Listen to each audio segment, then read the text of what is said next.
Welcome back to the Goose Goes South, leg 8. And on this leg, we leave Palm Beach, cross the Gulf Stream, and head to the Bahamas.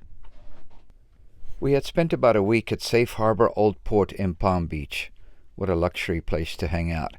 The weather forecast was perfect, and it was time to leave. The weather in the cut was a little bumpy, but that was to be expected, and a little bit of ship traffic, but all was good. It sure was nice to be heading east into the open ocean and out of the ICW. Waving goodbye to Florida was great. Next stop, Bahamas. But before that, we had some shipping to deal with, and the AIS was wonderful. The deep blue water of the Gulf Stream never bores one. It is beautiful. Tenley was on land lookout, and it wasn't long before we heard, "Land ahoy, skipper," a welcome sight of West End in the Bahamas. It was time to hoist the quarantine flag in preparation for a Bahamian customs and immigration.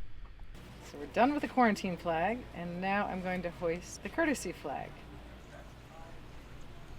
And a big thank you to Sophia at Bahamian Customs, who made the whole clearance procedure an absolute pleasure.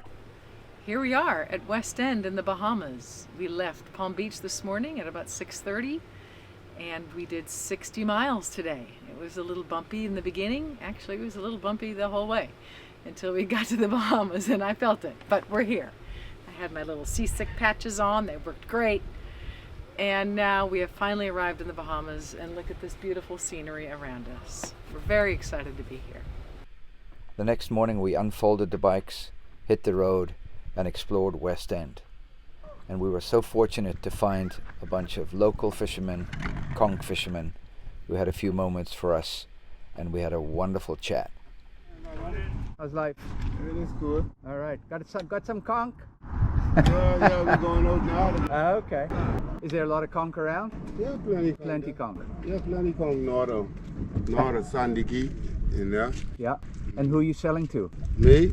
They have a guy who's come around who just buy Good morning.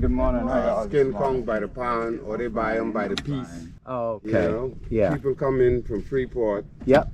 Yeah, you know, you buy yourself. They buy a little dozen, 2 dozen, 3 dozen, and things like that. Okay. You know? Gotcha. Yeah. You know. Good morning. Mhm. Alright, sir. How's well? You got your Hawaiian sling?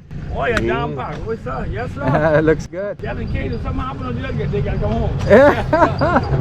Very nice. Well, thanks for chatting. Yes, sir. Yes, sir. Anytime. Yeah. We cast off our lines from the marina in West End and turned the corner to cross the Little Bahama Bank.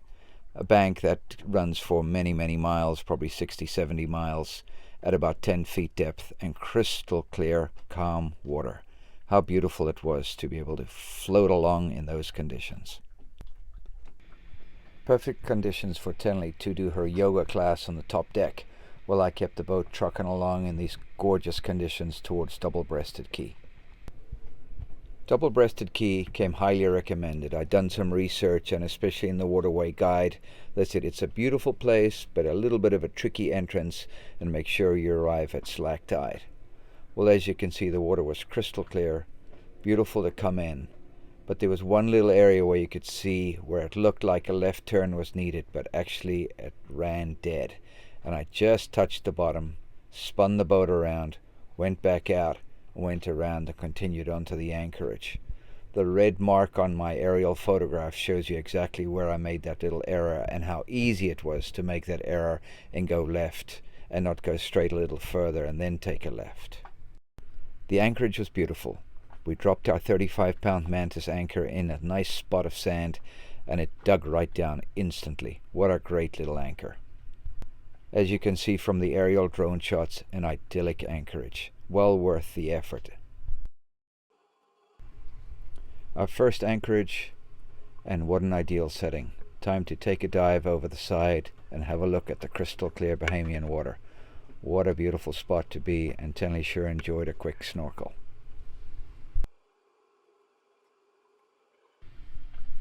Time to take a dinghy ride and explore the beautiful surroundings and clear water we had just anchored in, and also take a short walk ashore and be greeted by a manta that came right up to us and a couple of beautiful sand spits.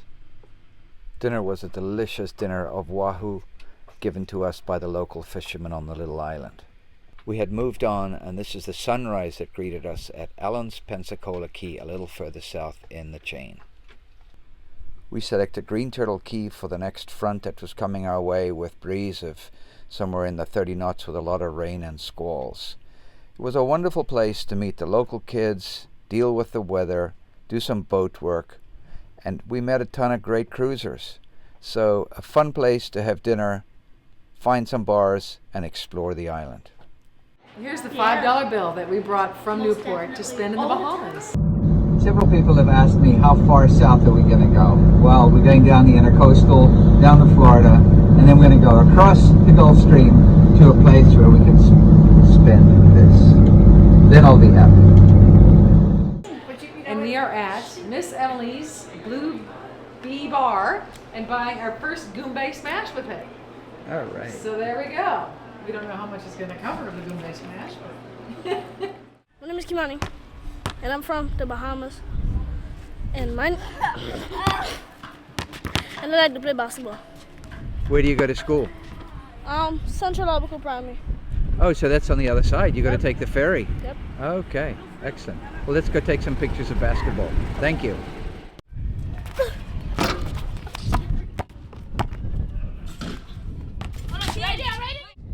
My name is Duran. I'm gonna do a dunk. Shoot the ball! My name is Terrence, and I'm gonna do a dunk. My name is Caden, and I'm gonna do a dunk. I ain't gonna do nothing. My name is Price.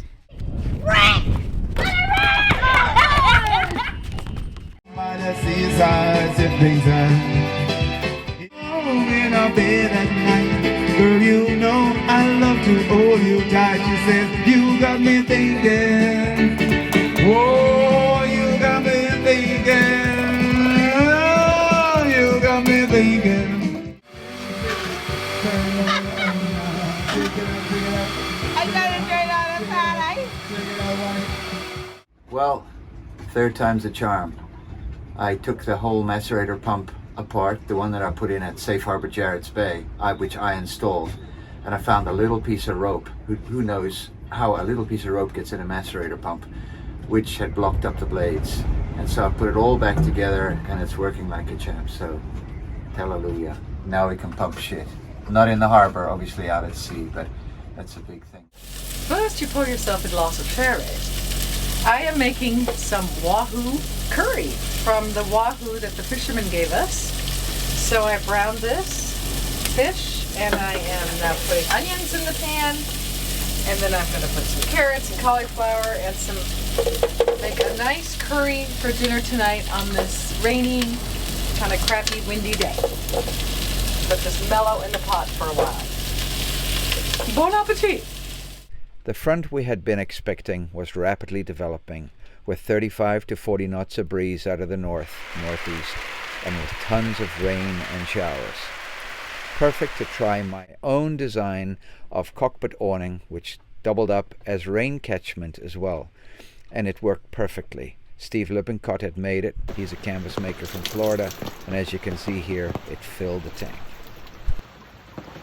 Tinley and I were pretty keen to visit the local church in Green Turtle Key, so we rented a golf cart, braved the elements, put our foul weather gear on, and took the ride to the church to listen to the sermon and to the local music. He always covered me, and so when I heard that he had died, right, it really took some memory. But I was talking to a pastor, and I was relating to him, and he asked me a question. And for 20 plus years, that's always stayed with me. He said, was anybody able to talk to him about his soul?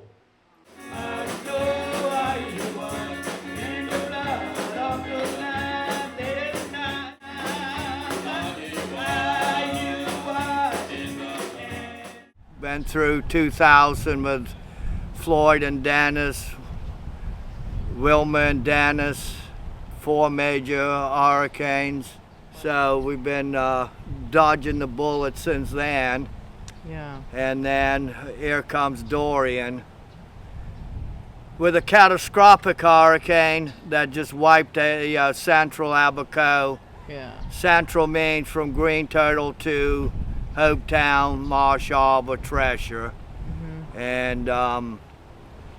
And at our generation, it's really took a toll on us. due to the age and owning a business, of course. And then COVID as well, right? Right, and then the volunteers, the boaters, friends came here in January, say, and they helped me rebuild and clean up. Nice. And the end of April, again, the government asked them, the volunteers, to leave because we couldn't feed our country, especially Abaco. Time to head out and see the clear water again and be accompanied by a beautiful dolphin as we headed off toward Man-o-War Key. The entrance is narrow, but with the crystal clear water you can really see where to go, and in the right conditions it's not that complicated. And time for a visit to Albury's sail shop. My name's Aurelia Albury. I don't know. I've known how to sew all my life. Yeah. But I've been sewing for this company probably 20, 30 years. Oh, wow. Not continuous. Have you found a lot of people coming back now since the hurricane and since you've been repairing your buildings and your shop, or is everybody coming back and buying stuff? It's just starting up right now. Okay. It was real slow for a while because of COVID. We opened up that end of the year, December of the same year as the storm, but then we had to close, we couldn't be open to the public. Right. We still stayed here and sewed. That's right. The Albury family has been a big part of the boat building scene here at Man-o-War Key, as seen in this example of an Abaco sailing dinghy. Jamie Albury started it. My dad started building boats in 52, I think. Well, he started building fiberglass in 1984. He was building, that's a old wooden boat over there that he built, one of the last ones, and he took a mold off of that for the 1885 fiberglass, and extended that and made the 20, and then the 23. So you say you have a lot of boats to build. Why are you so busy now? What's causing that? I don't know. Since Hurricane Dorian, everything is just picked up in all the boating industry. Just picked up. We were very fortunate that Andy Albury gave us some time in his fabulous model shop to talk about his work.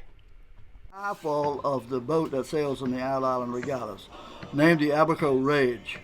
To a Bahamian, the word rage was when a surge came off the ocean, and that was the word they chose. So the idea was, get out of the way, there's a rage coming.